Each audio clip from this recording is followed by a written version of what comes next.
আসসালামু আলাইকুম এভরিওয়ান। তো এই আপু এসেছে আমাদের এখানে তার চুলে স্মুদিং করানোর জন্য। যাই হোক, আজকের আপুর ফ্রন্ট ক্যামেরায় হচ্ছে ভিডিওটা নেওয়ার কারণ হচ্ছে যে আপু একটা স্যালনে গিয়েছিল চুল রিবন্ডিং করার জন্য।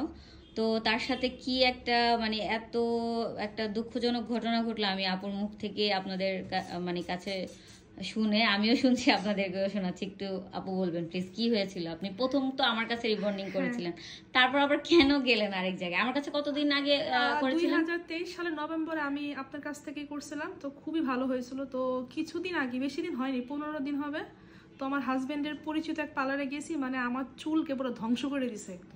টাকা তো গেছে গেছে, চুলকে পুরো জ্বালিয়ে ফেলছে। আচ্ছা, কত নিয়েছিল এটা একটু বলবেন? ওখানে মাত্র 4000 নিয়েছিল। আচ্ছা আচ্ছা, তারপর তারপর চিন্তা করলাম যে শেষমেশ শান্তাপুর কাছে আমার আসতে হবে, তো আসলাম। তো ফাইনাল রেজাল্ট আপনারা দেখতেই পারতেছেন। আচ্ছা, ওকে, থ্যাংক ইউ সো মাচ।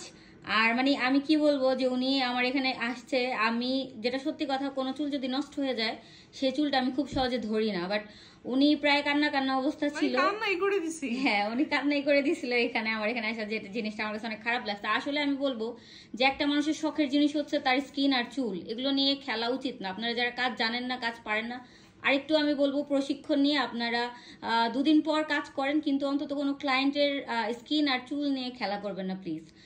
তো যাই হোক, এই আপুর হচ্ছে পেছন সাইডের যে চুলের যে রেজাল্টটা আসছে, আর আগে যে চুলটা করে আসছে মানে কারেন্টের তার যেটাকে বলে বা জলা চুল যেটাকে বলে, এর চাইতেও ভয়াবহ ছিল।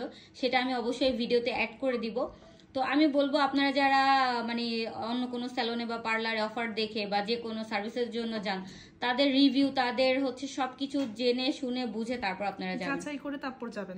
আচ্ছা ঠিক আছে। তো যাই হোক, থ্যাংক ইউ সো মাচ এত সুন্দর করে রিভিউ দেওয়ার জন্য। আপনাকে থ্যাংক ইউ।